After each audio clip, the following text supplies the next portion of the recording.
allow me, I want to briefly talk about this prayer position. Deborah, if you go back, sorry. Yeah, on the top you see a person, okay, holding up their hands like that, which is the so-called Orans prayer position. And you'll find this not just in this catacomb, but many other catacombs as well, which is the typical position of prayer, or rather posture of prayer. What is interesting is that it signifies that when you pray, you focus on something else, on someone else, and that someone is above, right? So you lift up your arms, and this is something that some ancient Romans also did in their cults. And so you lift up your arms, and you have your palms up.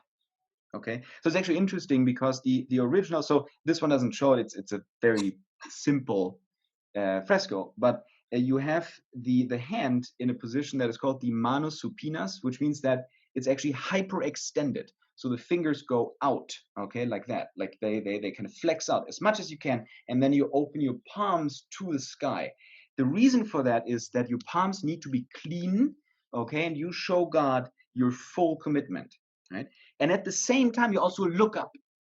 And if you wonder where you've ever seen this before, someone having their hands up like that, looking to the sky, yup, in Sunday Mass. Okay, the priest still does that today in the most important parts of Mass. He raises his hands and his eyes up to the sky. And so this idea of the Orans being also a sign of purity comes from these clean hands, right? Which you obviously wash before you go into service. And then you would raise them up like that.